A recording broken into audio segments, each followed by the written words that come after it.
Acechando en las sombras del sistema solar, hay mundos químicamente tan activos y tan deformes que rayan en lo grotesco. Lo que más me sorprendió fue lo diferente que es el sistema solar. Se trata de las lunas que rodean a los planetas del sistema solar. Lunas que en un tiempo fueron desconocidas o que no llamaban la atención, ahora son el objeto principal de la exploración astronómica. Lo sorprendente es que no se parecían a nuestra luna. Los denominados miembros menores del sistema solar no tienen un interés menor. ¿Qué sorpresas nos aguardan en esas lunas extraterrestres?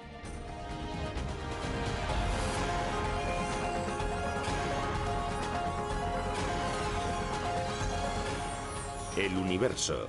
Lunas extraterrestres.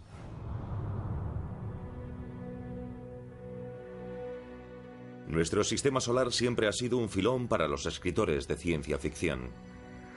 Pero con los grandes avances en la tecnología telescópica y las observaciones cercanas de las ondas no tripuladas, se ha descubierto todo un nuevo elenco de lunas. Muchas de ellas van en una dirección, algunas van en dirección contraria. A diferente velocidad se van cruzando. Las interiores se cruzan con las exteriores.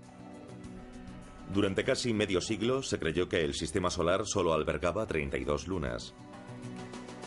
Su tamaño iba desde el de la luna de Júpiter, Ganímedes, mayor que el planeta Mercurio, al de las pequeñas con forma de asteroide, como las lunas marcianas, Phobos y Deimos. Pero ese número quedó obsoleto. En el año 2007, los científicos anunciaron el descubrimiento de 20 nuevas lunas alrededor de Júpiter, una alrededor de Saturno y 3 alrededor de Neptuno. Lo que ocurrió es que los telescopios contaban con cámaras CCD. Se trata de cámaras digitales que hoy tiene casi todo el mundo. Es difícil que los astrónomos puedan fijar el número exacto de las lunas del sistema solar. A medida que las cámaras ganan sensibilidad y los telescopios potencia, van descubriéndose más lunas.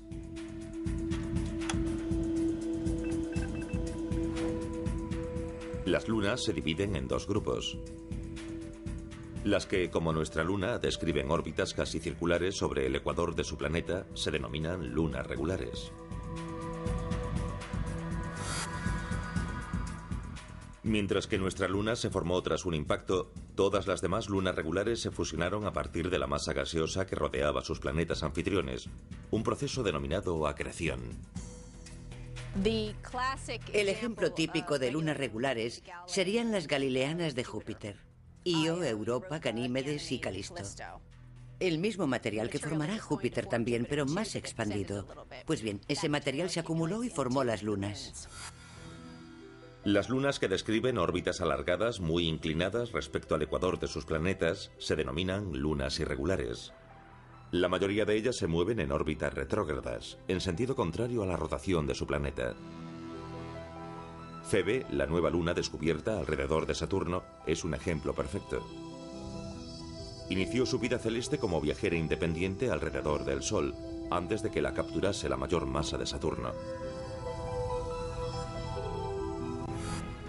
Regulares o irregulares, las lunas deben permanecer dentro del alcance gravitatorio de su planeta anfitrión. El límite de esas órbitas se conoce como esfera de Hill. Ese fenómeno debe su nombre a George William Hill, astrónomo estadounidense de mediados de la década de 1800. La esfera de Hill es la zona en torno a un planeta que se mueve con ese planeta, y dentro de ella la gravedad del planeta supera la gravedad del Sol. Las lunas de Marte, Deimos y Phobos, actúan de modo diferente dentro de la esfera de Hill.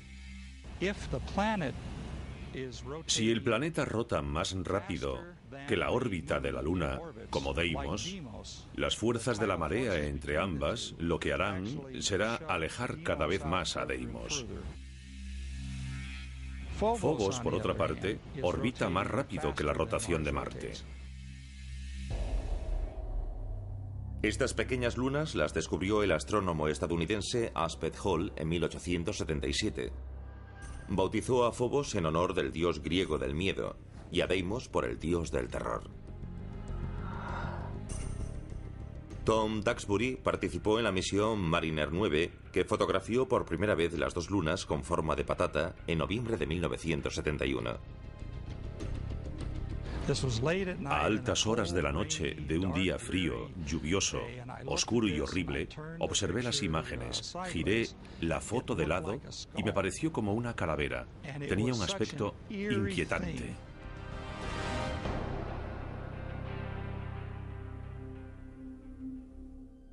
Phobos sigue un curso mortífero.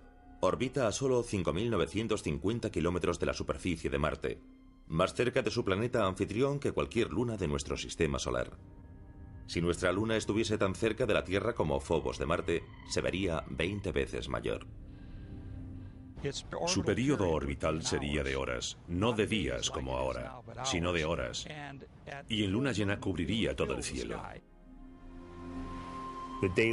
Las mareas diurnas subirían y bajarían decenas de metros y cientos de metros, y en ese supuesto la luna terrestre acabaría chocando contra la Tierra.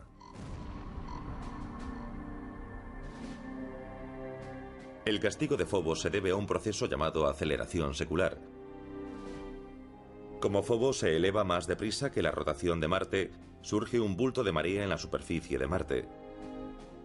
Durante el proceso, Marte atrae a Phobos más cerca de su superficie en cada órbita. La lucha entre Marte y Phobos es similar a la dinámica del sencillo juego de pelota Tetherball. Imaginemos que la pelota es la Luna, el poste es el planeta, y la cuerda entre el poste y la pelota es la atracción gravitatoria del planeta.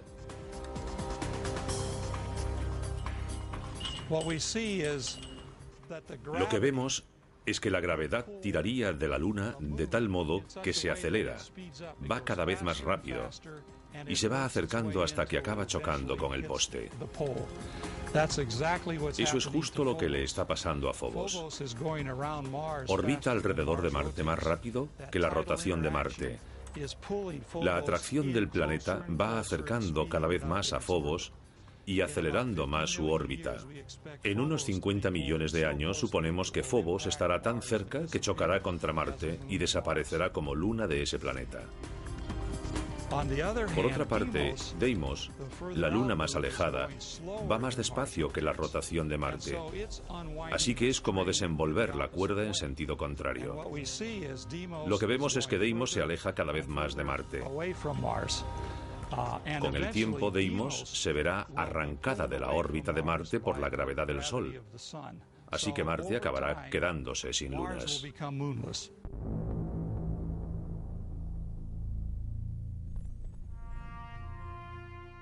Debido a que Phobos supera la rotación de Marte, parece salir por el oeste y ponerse por el este. En vez de que el planeta gire rápido bajo ella, como nuestra luna y la mayoría de las demás lunas, elevándose así por el este y poniéndose por el oeste, se adelanta a la rotación del planeta. Por eso sale por el horizonte occidental y se adelanta y se pone por el horizonte oriental.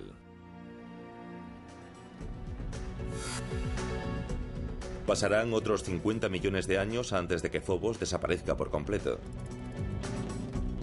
Antes de eso, quizás sea útil para la posible colonización de Marte. El escritor de ciencia ficción Arthur C. Clarke especuló sobre esa idea en su libro Las arenas de Marte. Aunque no hay un motivo real para colonizar Phobos, su gran proximidad a Marte la transforma en estación de paso natural. Desde el punto de vista gravitatorio, es mucho más fácil ir a Phobos, que no tiene gravedad, que luchar contra la gravedad de Marte para descender sobre su superficie. De Galileo a Stanley Kubrick, los planetas gigantes del sistema solar externo han cautivado nuestra imaginación con su enormidad. Pero en la realidad, explorarlos es equivalente a suicidarse. La abrumadora presión de la atmósfera masiva de Júpiter haría casi imposible sobrevivir. Pero las lunas de estos mastodontes pueden proporcionar una plataforma más prometedora para la exploración e incluso la colonización futura. ¿Son estas prisioneras de la gravedad de Júpiter mundos hostiles con poca oportunidad para albergar vida orgánica? o podrían ofrecer un refugio seguro para las generaciones futuras de exploradores planetarios.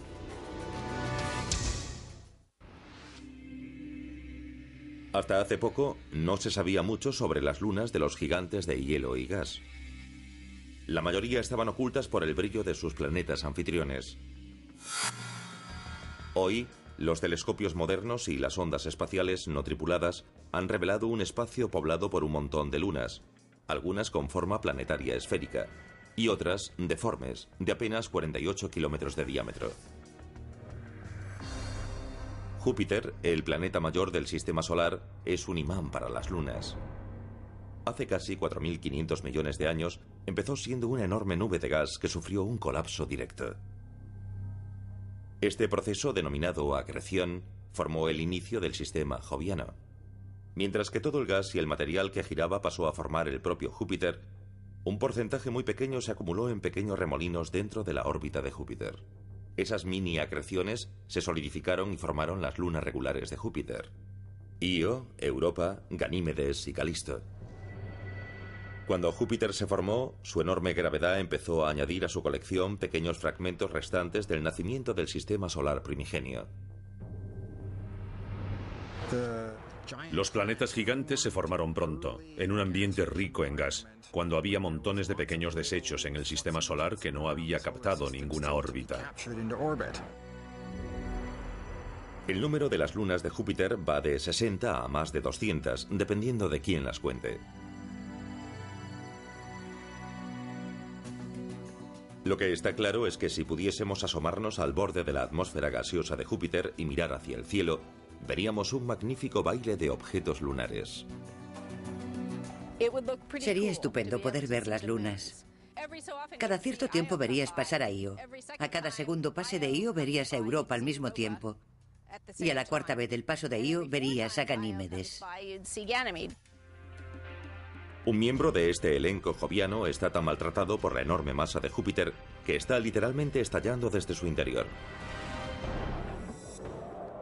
En febrero de 2007, la nave espacial Nuevos Horizontes, en ruta hacia Plutón, enfocó su cámara hacia Io. De tamaño similar a la luna terrestre, Io orbita a 423.000 kilómetros de la superficie de Júpiter. Lo que distingue a Io de las otras lunas de Júpiter es su vulcanismo espectacular. Las cámaras de la nave Nuevos Horizontes captaron imágenes detalladas de lava incandescente en diversos puntos de la superficie de Io. Una enorme masa de polvo de 321 kilómetros se elevaba de la superficie de la luna fundida. Io, como todas las lunas regulares de Júpiter, lleva el nombre de una amante del dios Júpiter de la mitología romana. Fue descubierta por Galileo en 1610. Fotografiada primero por la Pioneer 1 en 1974 y luego por la Voyager 1 en 1979, su actividad pulsante ha desconcertado e intrigado a los científicos durante décadas. De Io sale como 1 tonelada por segundo de material, cada segundo del día. Es una máquina fenomenal. Me encantaría ir a Io, aunque sería una aventura muy peligrosa, calurosa y sulfurosa. Io es demasiado pequeña para haber mantenido un núcleo fundido desde su formación. Algo que se desconoce tiene que ser el causante de su calentamiento. Todo el interior de Io puede estar fundido, porque se contrae mucho mientras orbita en torno a Júpiter. Este proceso se conoce como calentamiento de marea. La enorme gravedad de Júpiter provoca fricción en el núcleo de Io. Igual que un escultor amasa un trozo de barro, Júpiter está creando sin descanso su propia obra maestra. Si una luna se calienta por efecto de la gravedad, se vuelve maleable, puede estirarse como barro y deformarse debido a la gravedad del planeta anfitrión. La superficie de la luna está fría, se rompe como cuando tiras del barro, se rompe rápidamente, pero el interior, que está caliente, puede ablandarse, estirarse y moldearse por efecto de la gravedad del planeta. La mayoría de las lunas regulares tienen órbitas circulares. Para producir un calentamiento de marea, una luna debe tener una órbita más alargada, en la que la distancia hasta el planeta anfitrión cambia radicalmente durante un solo ciclo. El único modo de producir esas órbitas excéntricas es si interfiere en ella la gravedad de otra luna. Cuando una luna tiene una órbita excéntrica, una órbita no circular, se acerca y aleja a su planeta anfitrión. Al alejarse se contrae y se estira al acercarse. Io está en resonancia orbital con sus compañeras Europa y Ganímedes, mientras que Io y Júpiter luchan por establecer una relación sincronizada. Europa y Ganímedes tiran de Io en direcciones opuestas. Júpiter tira también, y entonces Io se estira y contrae debido a ello. El calentamiento de marea de Io, al que se deben sus prodigiosos volcanes, tiene un efecto secundario adicional. Crea el mayor objeto estacionario visible del sistema solar. Una enorme nube de gas 500 veces mayor que Júpiter. En 1990, el profesor Michael Mendillo y su equipo de la Universidad de Boston descubrieron una gran nube de gas que abarcaba la enorme distancia entre un extremo de Júpiter y el otro. Fueron los primeros que fotografiaron toda la nebulosa, los que descubrieron su origen y el proceso que la hace crecer. Io es pequeña, así que no tiene mucha atmósfera, pero sus volcanes proporcionan constantemente material que podría ser una atmósfera. Pero también podríamos preguntarnos por qué no tiene una atmósfera enorme si los volcanes llevan activos miles de años. Ello se debe a que el material se escapa. El gas clave es el sodio. Aunque solo constituye el 5% de los materiales expulsados por Io, los telescopios de la Tierra lo detectan fácilmente. El sodio emite un brillo anaranjado. De hecho, el sodio se usa mucho para iluminación vial en muchas ciudades del mundo. El sodio y las otras moléculas gaseosas son acribilladas por la luz solar y los electrones en el potente campo magnético de Júpiter. Electrones y protones se liberan de algunas de esas partículas y se ionizan. Ahora, en forma de plasma, esos iones emprenden un viaje debido a la potente magnetosfera de Júpiter. Su velocidad aumenta drásticamente por efecto del campo magnético.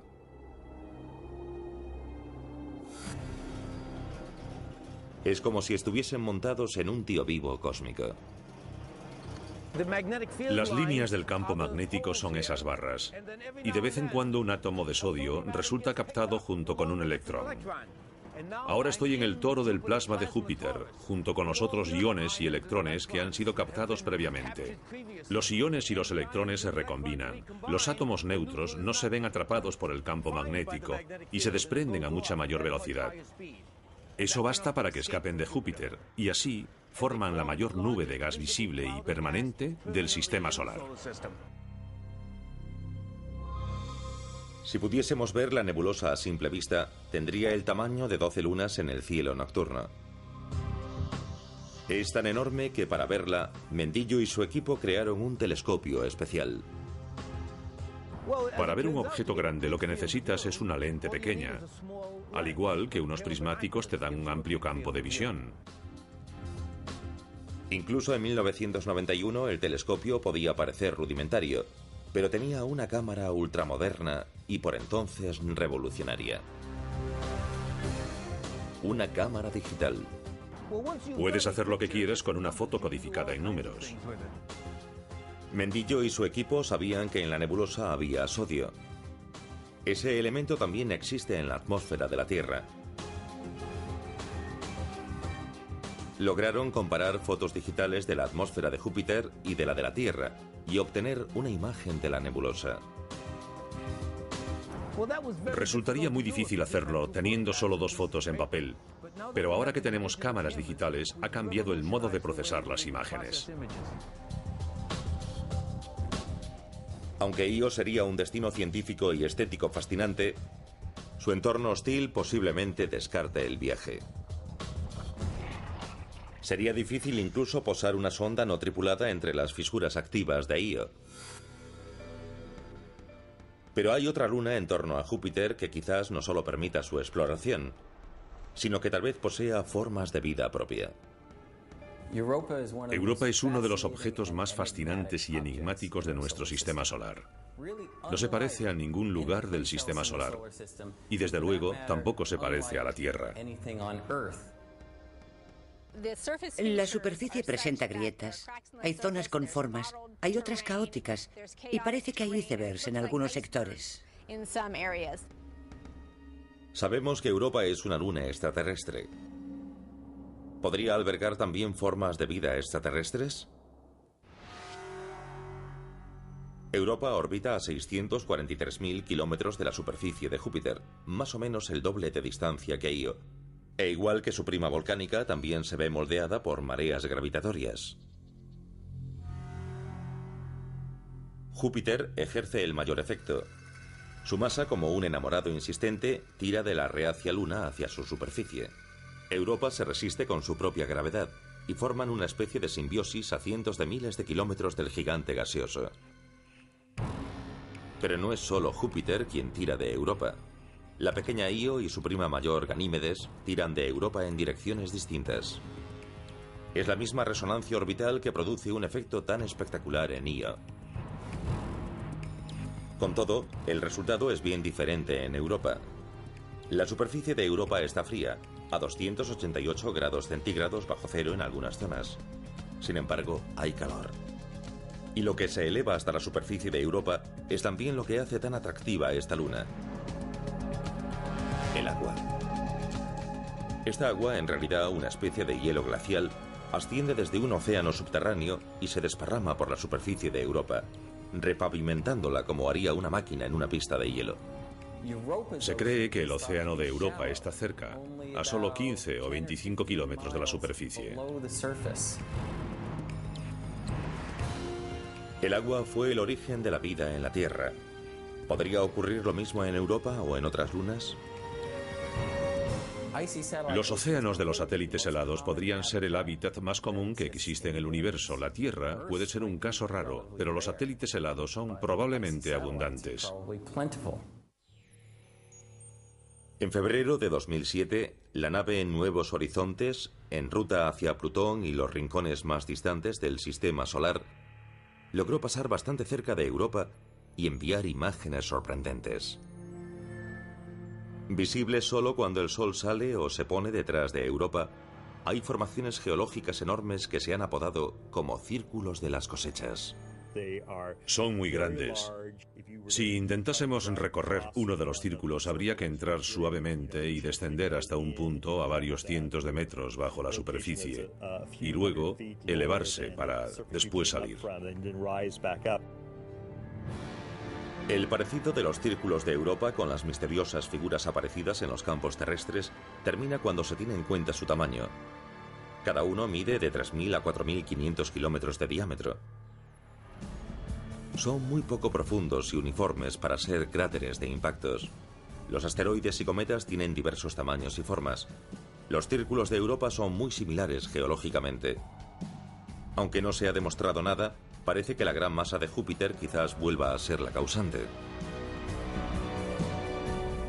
Se sostiene la hipótesis de que la cobertura de hielo que rodea Europa no está sujeta al núcleo de la Luna, sino que flota sobre la superficie del océano subterráneo, como un iceberg esférico. La región polar tal vez fuese moldeada por Júpiter y luego, a lo largo de cientos de miles de años, se vio arrastrada hacia el ecuador. Esto forma una línea de pequeñas depresiones circulares que baja desde la región polar hasta el ecuador. Si la corteza helada de Europa tiene una estructura similar a los icebergs de la Tierra, la mayor parte de ella estaría bajo la superficie del océano. Esto debe tenerse muy en cuenta para la exploración futura. Debajo tiene que haber una cantidad de hielo 8 o 9 veces superior para que existan esos rasgos topográficos de tanta envergadura.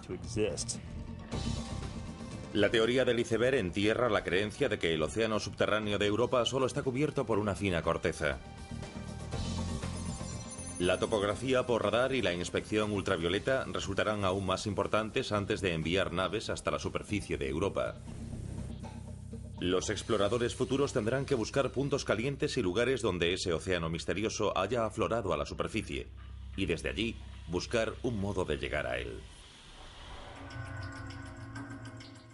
Esos exploradores quizás prefieran, no obstante, instalar una base de operaciones en Ganímedes, la mayor luna de Júpiter. Al igual que Phobos podría servir como estación de paso para la exploración de Marte, Ganímedes podría serlo para explorar el entorno joviano. Mayor que el planeta Mercurio, su gravedad es la más similar a la terrestre de todas las lunas de Júpiter. Y aunque está en resonancia orbital con Io y Europa, está lo bastante alejada de Júpiter para verse menos afectada por las implacables mareas del gigante gaseoso. En Ganímedes se puede aterrizar en un cráter grande e instalar una estación protegida, a salvo de las partículas cargadas del entorno joviano, y crear un lugar seguro para estudiar no solo la propia Ganímedes, su campo magnético, su interior y su geología, sino todo el entorno de Júpiter. Ganímedes es la única luna del sistema solar con campo magnético propio. Para poseer ese rasgo, Ganímedes debe tener suficiente masa y un núcleo caliente. Su masa es evidente, pero lo que es un misterio es de dónde procede el calor. Ganímedes se ve afectada por las fuerzas de marea de Europa y de Io. Pero las mediciones sobre su órbita indican que es lo bastante redonda para evitar el aplastamiento y estiramiento que sus compañeras sufren debido a Júpiter. Creemos que tal vez ocurrió algo en el pasado de Ganímedes que cambió ligeramente su órbita. Tal vez su excentricidad se desajustó durante un momento y generó mucho calor dentro de Ganímedes, haciendo que el núcleo se calentase. Pero no lo sabemos seguro. Lo que sí sabemos es que el reciente paso de la nave Nuevos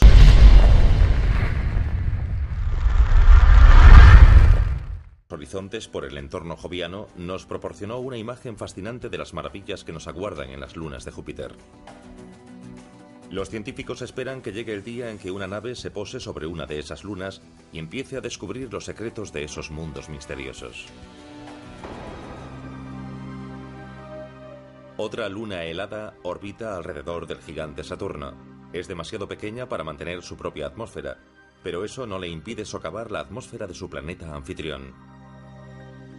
Encélados, aunque es bastante pequeña, lleva el nombre de una tribu de gigantes de la mitología griega. Como Io y Europa, Encélados describe una órbita excéntrica alrededor de su planeta anfitrión, Saturno. Las fuerzas de marea de Saturno estrujan y moldean esta luna diminuta y crean calor en su núcleo. Pero al contrario que Io, no vomita material fundido que forma una enorme nube de gas. El agua no brota hacia la superficie como ocurre en la helada Europa. No, Encélados vomita chorros de agua helada a la atmósfera de Saturno. No se trata de un volcán, sino más bien de un geyser. El vapor de agua después queda en órbita en torno a la pequeña luna, o como está cerca de Saturno, la gravedad de este puede atraerlo hacia el planeta. Interesados por su trabajo sobre el toro de Io, Michael Mendillo y su equipo de la Universidad de Boston empezaron a estudiar el efecto de Encélados sobre la atmósfera de Saturno. El agua es un catalizador estupendo para que los iones y electrones se recombinen. Antes del proyecto Cassini, los científicos se basaban en simulaciones informáticas para calcular las condiciones atmosféricas en torno a Saturno. Indicaban que Saturno debía de tener una ionosfera muy robusta. Sorprendentemente, los datos de la Cassini indicaron que la ionosfera de Saturno era solo el 10% de lo que las simulaciones informáticas habían supuesto. Al parecer, el agua helada proyectada desde Encélados neutraliza las partículas cargadas de la ionosfera de Saturno. Preparados. Despegue. Los científicos averiguaron casi por accidente el efecto que el agua puede ejercer sobre la atmósfera de la Tierra. En 1973, cuando la NASA lanzó la estación espacial Skylab, utilizó su último cohete gigante Saturno, el cohete lunar. En ningún lanzamiento se había permitido que el vehículo espacial mantuviese el motor encendido a la altura de la ionosfera. Pero esta vez el motor gigante siguió encendido y arrojó una tonelada de vapor de agua por segundo a la ionosfera, y la ionosfera casi desapareció ese día. Hizo un agujero en la ionosfera de la Tierra, la capa superior de la atmósfera. Un agujero que la radiación solar ionizante tardó 24 horas en reparar. Pero en Saturno, donde Encélados arroja continuamente 6 toneladas de agua por minuto a su atmósfera, el efecto a largo plazo ha sido importante. No hay peligro de que Encélados destroce por completo la ionosfera de su planeta anfitrión. Pero esta pequeña luna de solo 482 kilómetros de diámetro ha atraído la atención de la comunidad científica y del propio Saturno. Mientras preparamos ondas para ir a Phobos y Europa y estudiamos los datos de Encélados e Io, todo un elenco de nuevas lunas ha aparecido literalmente en escena. Antes de la década de 1990, la mayoría de los astrónomos decía que solo había 34 lunas en el sistema solar. La mayor parte eran lunas regulares como la nuestra, cuerpos esféricos que orbitaban en torno a un planeta en la misma dirección que éste rotaba. Pero un puñado de esos satélites son lo que se conoce como lunas irregulares. Esas lunas irregulares describen órbitas alargadas. Suelen ser órbitas inclinadas y en sentido contrario a la rotación de sus planetas anfitriones. Parecen patatas voladoras, astillas o masas deformes. Fue difícil localizarlas antes de ahora, porque son muy pequeñas y también suelen ser muy oscuras. La llegada de la fotografía digital y el uso de lentes sensibles a la luz cambiaron el terreno lunar en menos de una década. El doctor Brett Gladman, de la Universidad de la Columbia Británica, descubrió su primera luna irregular en 1997, en el observatorio de Monte Palomar. Desde entonces, el doctor Gladman ha descubierto 17 objetos que permanecían ocultos en el sistema solar. Se detectan objetos en el sistema solar externo observando su movimiento respecto a las estrellas y galaxias de fondo, que son estacionarias. Así que tomas una foto del cielo y esperas una hora. Luego tomas otra foto. Ves que ninguna de las estrellas de las galaxias se ha movido, pero los objetos distantes del sistema solar exterior presentan un desplazamiento apreciable entre las dos imágenes. De modo que comparándolas, puedes ver, como tenemos aquí, un objeto en movimiento. El objeto podría ser un cometa o un asteroide, o si orbita alrededor de un planeta de modo retrógrado, una nueva luna irregular. Otra diferencia importante entre las lunas regulares y sus compañeras irregulares. Las lunas irregulares son capturadas.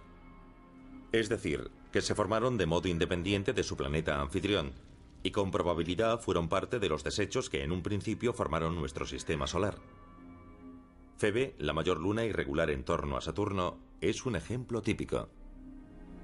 Febe orbita a Saturno desde muy lejos.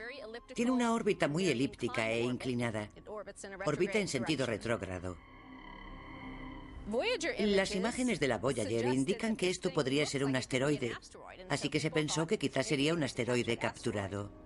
Ahora sabemos, gracias a la Cassini, que es un cuerpo muy rico en agua helada. Y eso descarta el cinturón de asteroides. Puede que Febe proceda del cinturón de Kuiper, situado en las zonas más lejanas del sistema solar. Se cree que el cinturón de Kuiper son los restos que quedaron tras la formación del sistema solar. Circula alrededor del Sol, más allá de la órbita de Plutón. No obstante, otra teoría sostiene algo bien distinto.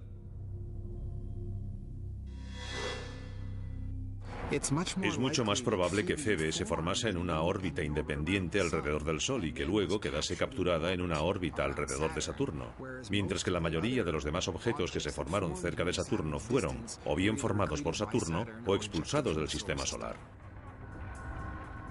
Febe estaría entonces formada por los desechos planetarios que flotaban en torno a Saturno en el momento de su nacimiento, y posiblemente esté hecha de un material distinto al de algunas de las lunas irregulares de Júpiter.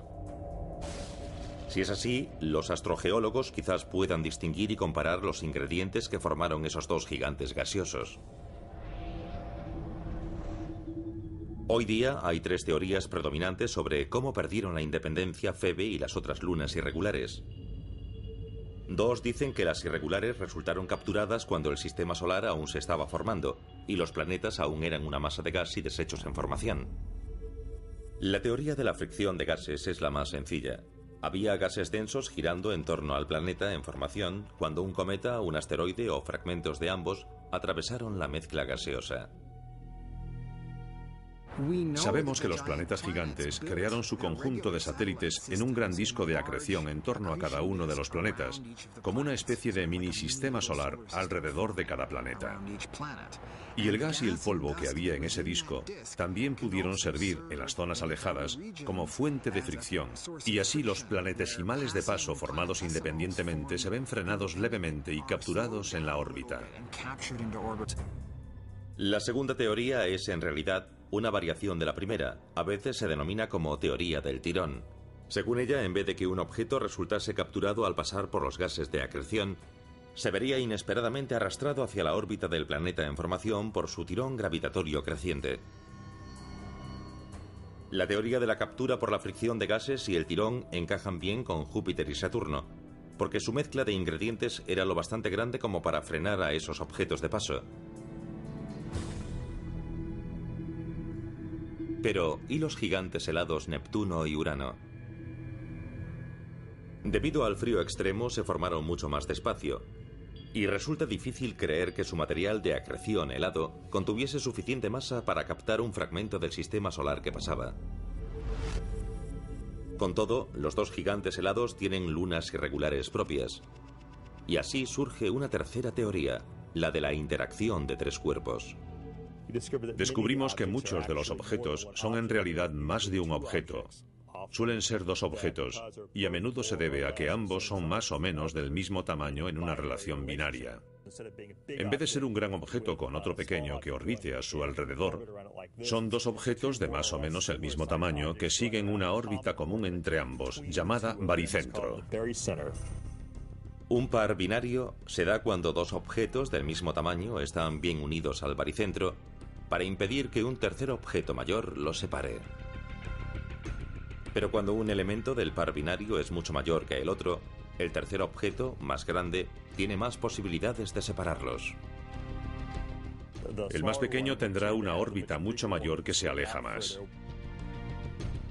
Esto lleva al objeto pequeño lo bastante cerca del planeta para resultar capturado, mientras que su compañero acaba lanzado fuera a una órbita independiente. Hay una luna que no se ajusta a ninguna clasificación. Tritón orbita a Neptuno en sentido retrógrado, al contrario que la rotación de Neptuno. Eso la clasificaría como luna irregular, pero es esférica y orbita cerca del ecuador, describiendo una circunferencia casi perfecta, los rasgos típicos de una luna regular.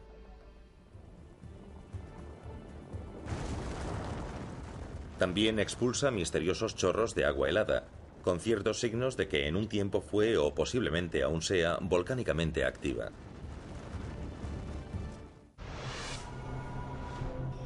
Antes de que la Voyager 2 partiese rumbo al sistema solar externo, la luna de Neptuno, llamada Tritón, se creía una bola de roca geológicamente muerta, de tamaño parecido a nuestra luna. Cuando la Voyager envió fotos que revelaron un mundo con montañas, fallas, fisuras, signos de movimiento tectónico y también una atmósfera sorprendentemente densa, los científicos se quedaron atónitos. Los fenómenos geológicos que suelen asociarse a planetas mucho más calientes y grandes podrían estar dándose en una luna helada algo menor que la nuestra. La Voyager no detectó volcanes activos en 1989. Sin embargo, como la luna de Saturno, Encélados, surgían géiseres periódicamente de la superficie del planeta. Lo que más asombra de Tritón no es solo que se den en él procesos geológicos únicos, sino el hecho de que ocurran aunque Tritón sea una luna irregular. La mayoría de las lunas grandes del sistema solar son satélites regulares, con la excepción importante de Tritón, la mayor luna de Neptuno, que orbita a contramano. Así que se cree que Tritón es un objeto capturado. Una luna capturada que actúa como una regular. ¿Cómo pudo un objeto del tamaño de Tritón aminorar el paso para no atravesar la atmósfera de Neptuno ni chocar directamente con el planeta helado?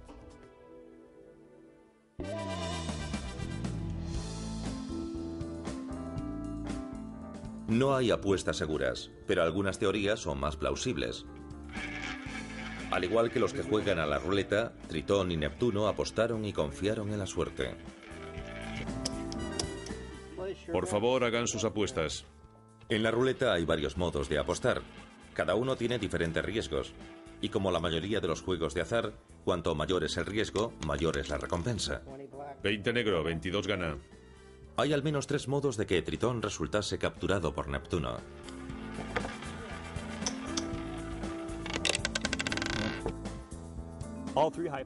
Todas esas hipótesis son físicamente posibles, pero la primera, la de la fricción de gases, es la menos probable, porque el periodo de tiempo que Neptuno tuvo un disco de gas y polvo que podría haber capturado a un prototritón fue muy corto, así que la oportunidad fue muy pequeña, más o menos como apostar al cero verde en la ruleta. Es más probable que el prototritón, en algún momento de la historia del sistema solar, estallase y formase un conjunto de satélites regulares helados de tamaño medio, y que fuese la colisión la que generó a Tritón. Es como apostar al primer tercio de los números de la ruleta. Tienes una posibilidad entre 3 de ganar. Lo mejor es apostar a los números pares. Entonces tendrás una de 2 oportunidades de ganar algo. Y la mejor teoría para la captura de Tritón es la hipótesis de la captura binaria, porque sabemos que en el cinturón de Kuiper habría miles de objetos que tendrían el tamaño correcto y estarían emparejados con otro objeto aún mayor.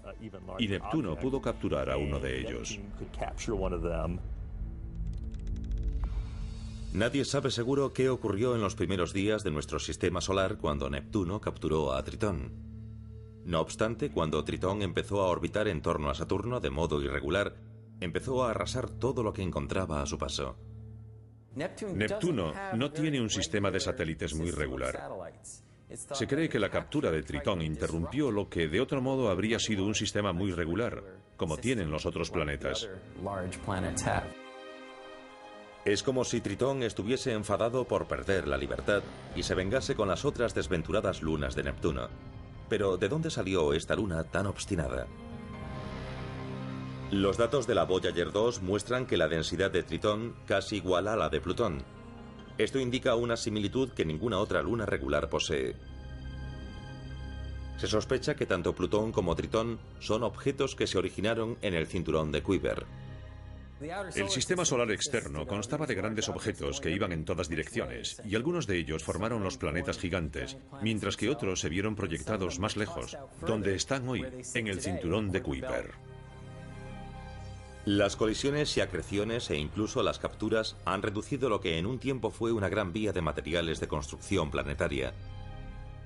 Al principio de la historia del sistema solar, el cinturón de Kuiper tenía muchos más objetos grandes y quizás una masa acumulativa de 50 tierras, cuando la masa actual del cinturón es mucho menor que la de la Tierra. Lo que queda del cinturón de Kuiper es tan antiguo como el propio sistema solar. El material que forma los objetos binarios, los fragmentos de colisiones e incluso las lunas extraterrestres no ha cambiado en más de 4.000 millones de años. Es asombroso lo distintas que son todas las lunas del sistema solar exterior. En los años 60 no habíamos visto ninguna de estas lunas, eran pequeños puntos en el telescopio, así que no sabíamos lo diferentes que podían ser. Lo más asombroso es la gran variedad que hay en el sistema solar. Me dejó atónito a mí y a todos mis colaboradores. Mientras volvemos a la Tierra desde los fríos alrededores de nuestro sistema solar, sobrecogidos por la inmensidad del universo y la majestuosidad de los planetas, vale la pena pararse a observar los pequeños mundos ocultos en las sombras. Esas lunas extraterrestres a las que antaño no se daba importancia, albergan misterios a la espera de que la curiosidad humana los resuelva.